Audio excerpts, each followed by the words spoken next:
Moja, niseme jambo lifuatalo.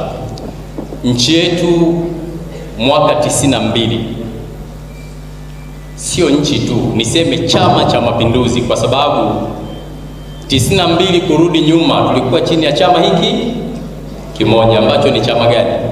CCM. Kwa hiyo Chama cha Mapinduzi kilikubali nchi ya Tanzania iwe na vyama vingi. Hiyo rekodi kwanza ieleweke.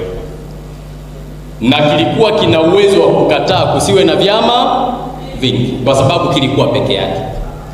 Na wengi walipopiga ile kura walikubali kibaki chama hiki kimoja. Lakini mwenyekiti wa CCM wa wakati huo na rais wa nchi wa wakati huo wakaridhia kuwe na mfumo wa vyama vingi, kwamba wachache wakakubaliwa acha vyama vingi viji. Kwa hiyo CCM itambulike kwamba ni baba wa demokrasia ndani ya nchi hii kwa kuweza kuruhusu mfumo wa vyama vingi. La pili, nchi hii ina vyama vingi vya siasa. Chama sio kimoja tu. Nchi hii ina CUF, ina Chadema, ina ACT, ina Chausta, ina NLD, ina Chauma, ina DP na vyama vingine vingi. Vyote hivi vina haki sawa ndani ya nchi hii. Hakuna chama chenye haki kuliko chama kingine. Hapa tunachojadili sasa kwamba Chadema imeguswa kwenye mkutano huu. Moja, sheria za tume ya uchaguzi ziko wazi. Kulikuwa na kusaini vyama vyote maadili katika kuingia kwenye nini? Kwenye uchaguzi. Na Watanzania ni mashahidi. Kuna chama kilikataa kwamba sisi hatutaki kusaini. Wakapewa na muda wakagoma kusaini. Sheria ni msumeno. Ukibaka unaenda kufungwa miaka mingapi? Au imebadilika? Haijabadilika. Wamegoma kusaini, hilo ni kosa lao wenyewe, halihusiki na CCM. CCM ni chama kinachogombea kama chama kingine. La pili, waliomba zifanyike reform. Moja, wakurugenzi wa halmashauri wasisimamie uchaguzi, waliondolewa. Hakuna mkurugenzi anayesimamia uchaguzi kwa sasa.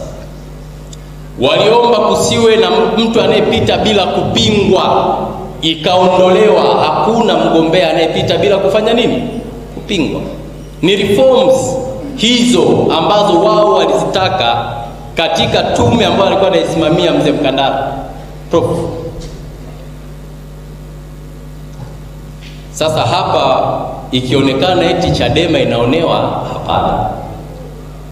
Kwa kuwa wao waliamua wao kutoshiriki. CCM haiwezi kumlazimisha mtu ashiriki uchaguzi, kwa sababu na yeye anaenda kushiriki nini? Uchaguzi. Lakini historia ya vyama vyetu vyote vinajulikana. Ndio maana kwa sasa ukituuliza mshindani wetu mkuu ni nani, sisi tunashindana na vyama vyote vya siasa vilivyoingia kwenye uchaguzi. Na hatu underestimate kwamba chama hiki ni kidogo, hiki ni kikubwa. Siasa haina comparison. Pale unapoweza kutumia greda kusembua barabara, tumia greda mwanzo mpaka mwisho. Ukicheza cheza hapa unaweza ukajikuta umepoteza. Wengine wanasema unatumia nyundo kuua nini? Sisimizi. Sasa wewe umeenda kwenye kampeni kuomba kura, ina maana kuna mikoa mingine usiende, unaogopa kwamba hapa ngoja tudharau watatupa tu. Ndio maana mgombea amezunguka nchi nzima kwa ukubwa ule ule, kila wilaya ameenda kuomba kura, na wanaotoa kura ni Watanzania. Na Chama cha Mapinduzi hakina dharau. Ndio maana kimefuata watu mpaka vijijini, mpaka kwenye vitongoji, mpaka kwenye mitaa, mpaka barabarani. Na hapa tunapoongea Mwanza na mikoa mingine, viongozi wa CCM wanatafuta kula nyumba kwa nyumba, chumba kwa chumba, kitanda kwa kitanda, mpaka uvunguni ikiwezekana tutakwenda kusaka kura. Kwa nini? Kwa sababu hatu underestimate uchaguzi. Na ukisoma katiba ya CCM ibara ya 5 inasema katika malengo ya Chama cha Mapinduzi ni kuhakikisha kinashika dola. Ndio hiyo tunaitafuta kwa machinery zetu ambazo tuko nazo ndani ya chama chetu. Ndio maana unakuta sisi tuna mifumo, tuna mwenyekiti wa mkoa, tuna kamati ya siasa ya mkoa, tuna halmashauri kuu ya mkoa. Mkoa umejitosheleza.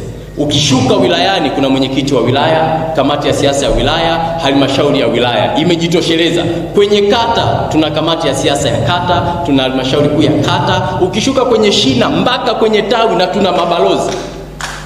Sasa wewe hiyo mifumo huna. Unauliza CCM imeshindaje au imekuonea wapi?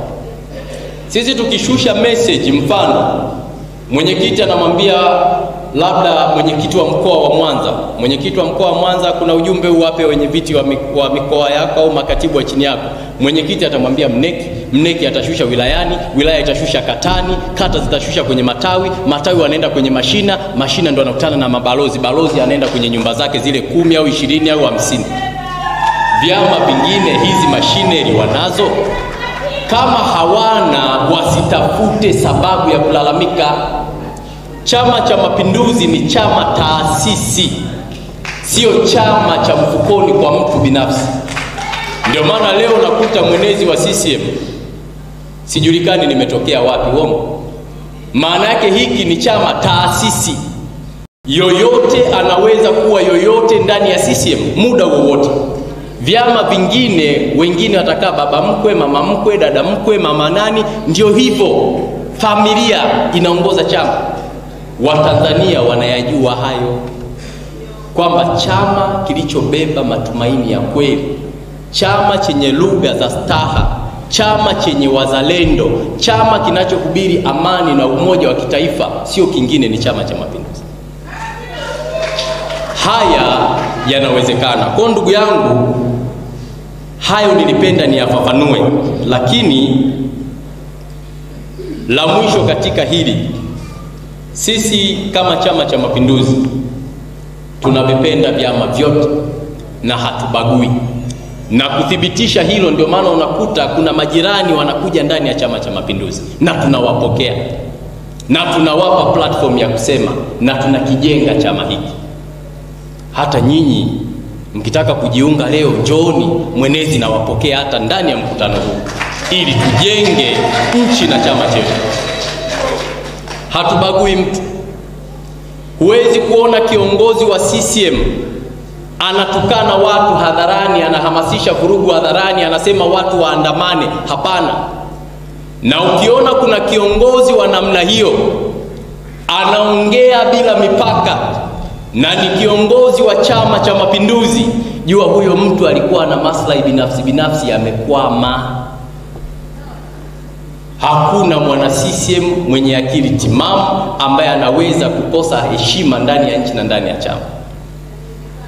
Mwisho nitafafanua kwa ukubwa ili ndugu yangu Lambert aweze kuelewa vizuri, kakaangu pale, lakini waambie tu wana Mwanza na makundi yote mliopo humu ndani, Tanzania iko salama kwa sababu ya uimara wa Chama cha Mapinduzi chini ya mwenyekiti wake Daktari Samia Suluhu Hassan.